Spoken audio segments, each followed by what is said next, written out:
फुलेविषयी 2 शब्द सांगणार आहे तर जातपणे ऐकून घ्यावी माझी विनंती. आपला भारत देश जेव्हा इंग्रजांच्या गुलामगिरीत होता तेव्हा स्त्रियांना व मुलींना शिक्षणाची कसलीही सोय उपलब्ध नव्हती. शाळेत मुलींना कोणीही पाठवत नव्हते. अशा काळात त्या महान नायिका 3 जानेवारी 1831 त्यांच्या काळात मुलगी म्हणजे उपयोगाची वस्तू सुरू फुलाबाई पुणे शिकले होते. सावित्रीबाई फुले या पुण्यामधल्या भिडेवाड्यात स्त्रियांसाठी पेटी शाळा आढळली. अनाथाच्या मुलींचे संगोपन करू लागले. सन 1840 ला सावित्रीबाई फुले यांचं लग्न महात्मा फुले यांच्यासोबत झालं.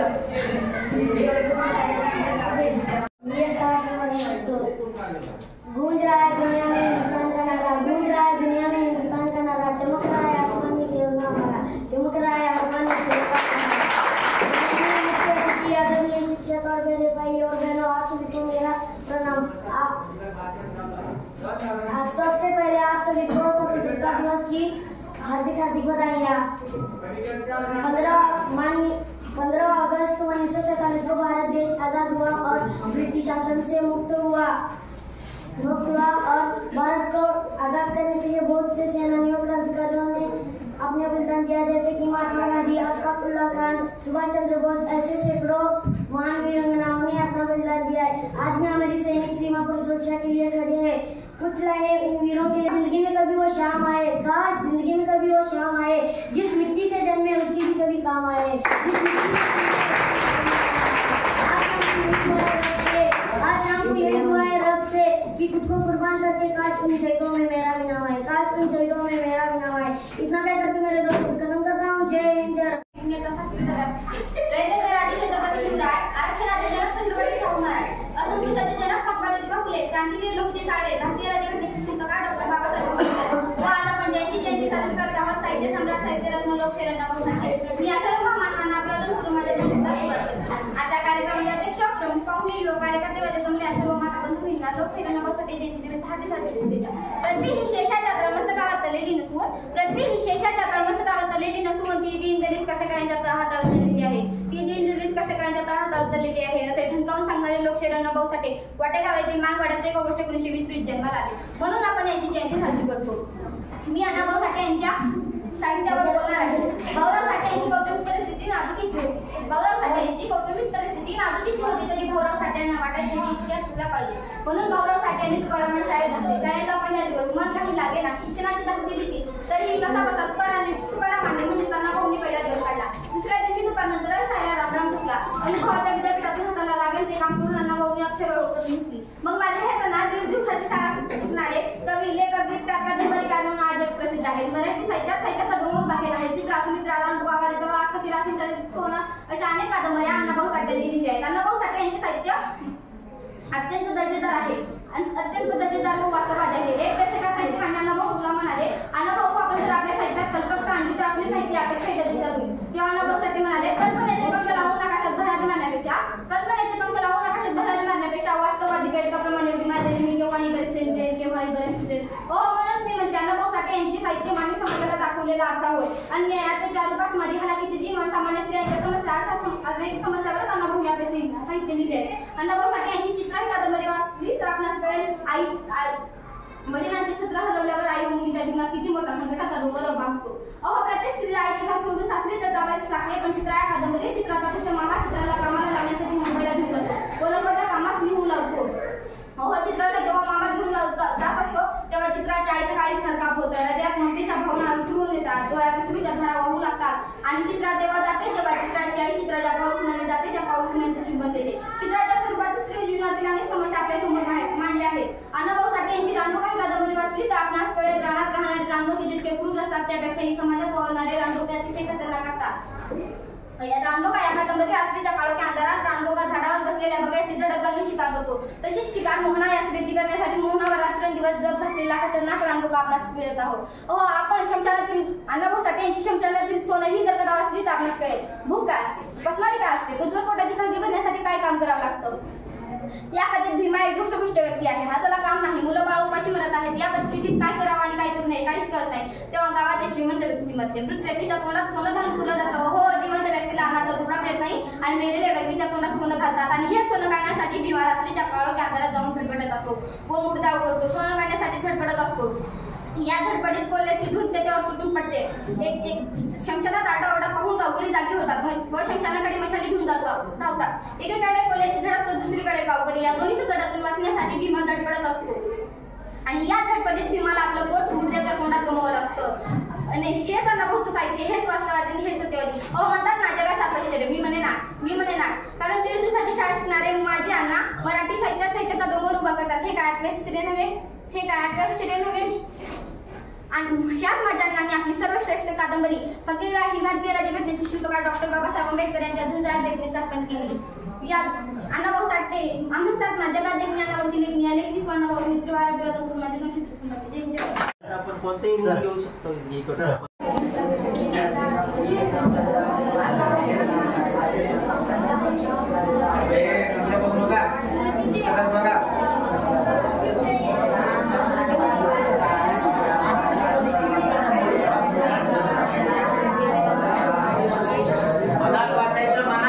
कट केला.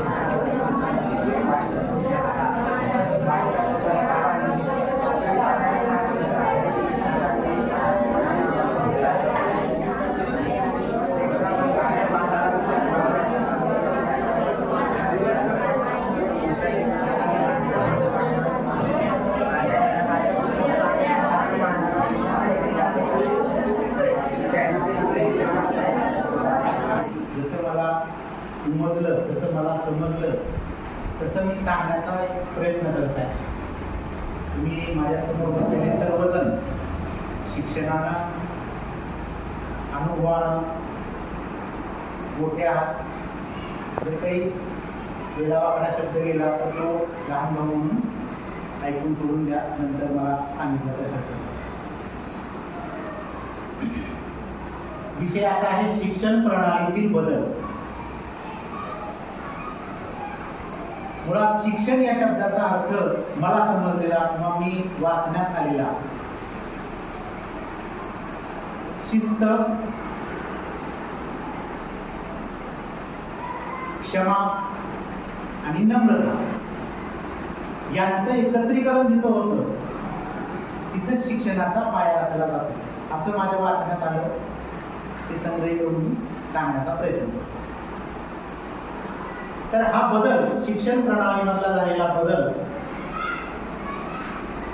मला सांगावासा का वाटतो? कारण मी कुठल्या तरी शाळेत शिक्षण घेतलं, लहानाचा मोठा झालो. त्यावेळेसची शिक्षण पद्धती कशी होती, त्यावेळेस शिकवणारे शिक्षक कसे होते आणि त्यावेळेसचे म्हणजे आपण सर्वजण विद्यार्थी कसे होतो हे थोडक्यात मी सांगणार आहे.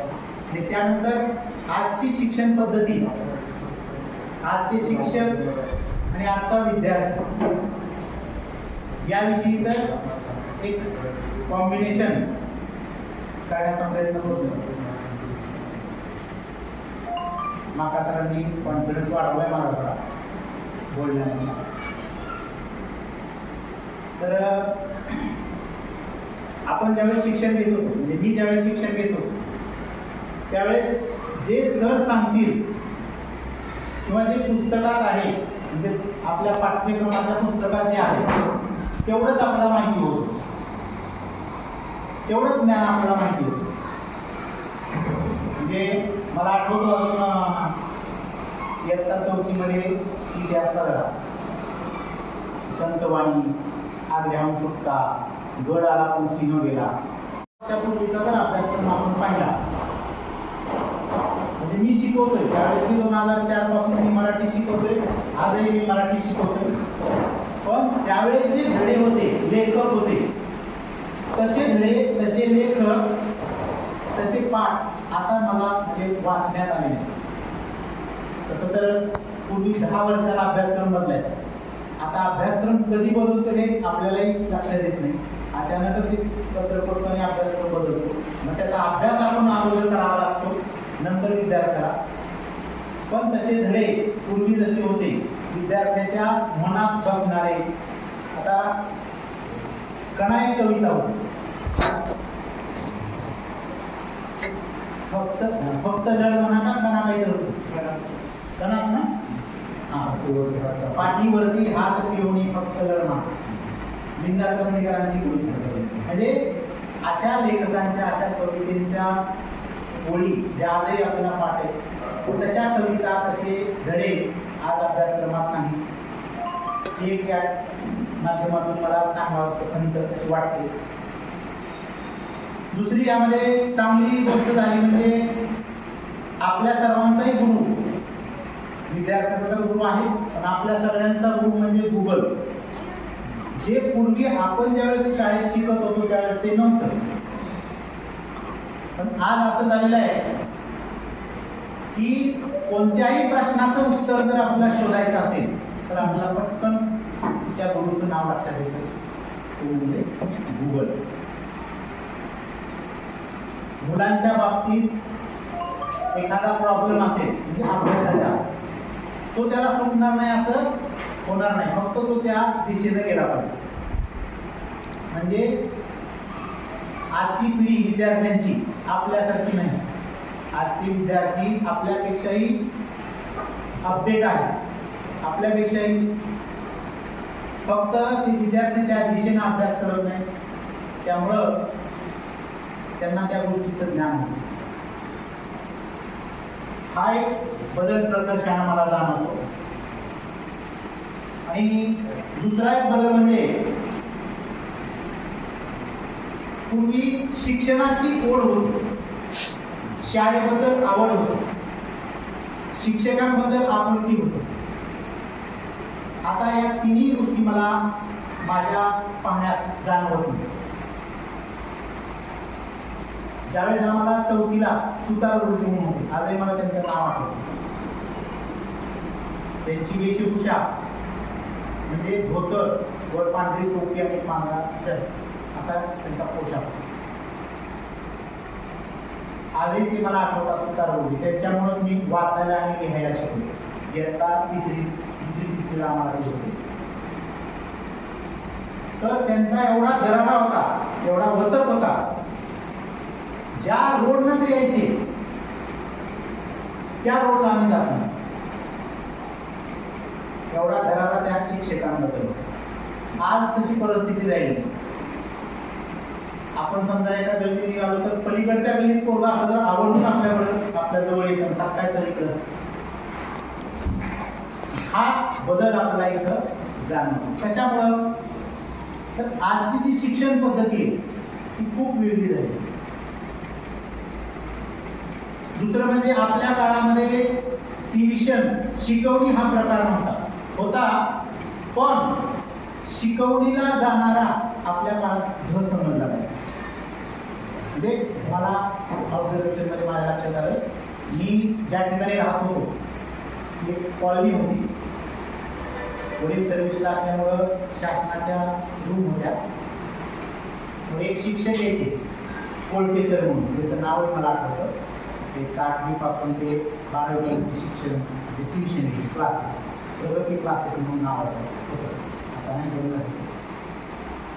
तर तिथं ट्युशनला जायचं म्हटलं की मुलगा तिथं ट्युशनला ज्याला काही इंग्रजी येत नाही गणित येत नाही असा मुलगा ऍडमिशन घ्यायचा म्हटलं तर तो ढ समजला जातो. पण आज अशी परिस्थिती आहे हुशार मुलगा हा सुद्धा ट्युशन. म्हणजे थोडक्यात काय शिक्षणाचं बाजारीकरण झालंय असं मला वाटतं. बाजारीकरण झालंय. माझं 10वी पर्यंत जे शिक्षण झालं मला एकही उपाय एक्स्ट्रा म्हणजे फी पण भरली का नाही त्याच्याविषयी माहिती नव्हतं. परीक्षा फी होती. आणि दुसरं म्हणजे जास्त कशाचा खर्च नसायचा. वह्या पुस्तकं ते पुस्तकं आम्ही गेल्या वर्षी जो मुलगा 10वीला होता तर आम्ही त्याची पुस्तकं सेकंड हँड घेतली.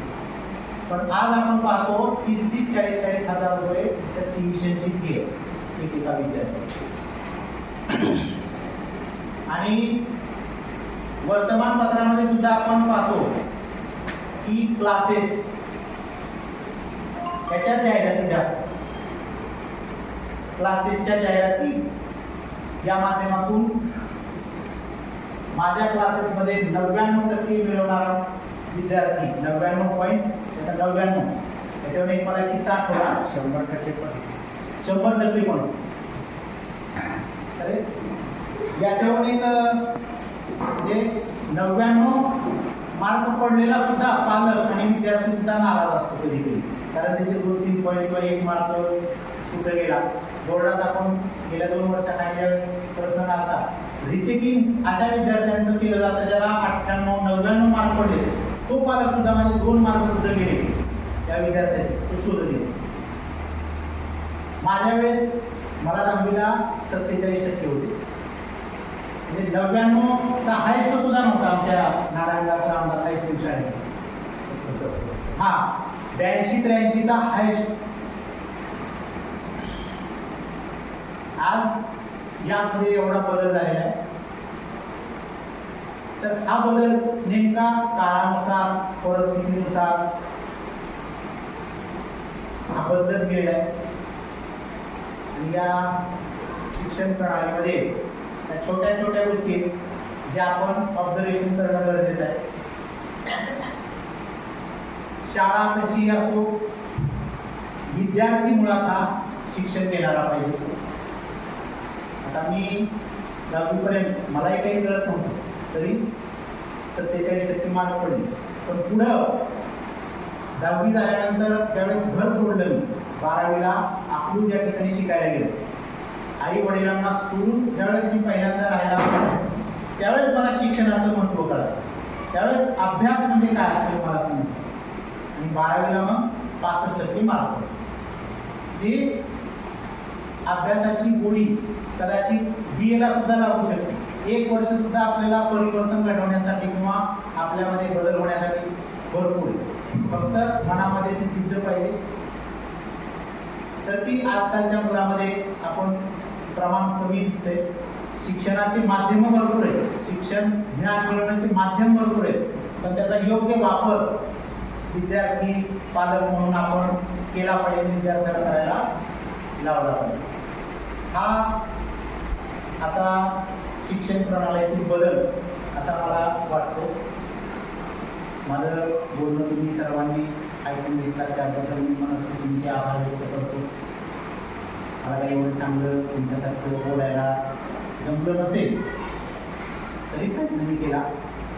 मला या ठिकाणी संस्थेनं मुख्याध्यापकांनी बोलण्याची संधी दिली त्याबद्दल मी त्यांचा खूप ऋणी. अशी दुसरी वेळ आहे माझी मार्गदर्शक म्हणून नाव येण्याची. पहिली वेळ पिंपळा दायगोडा या ठिकाणी शिवजयंतीच्या वेळेस असाच एक बॅनर माझ्या नावाचा छापला होता. त्यावेळेस खूप आनंद झाला. त्याच्याही पेक्षा आनंद कधी जाता माहिती का, माझं नाव या आनंद.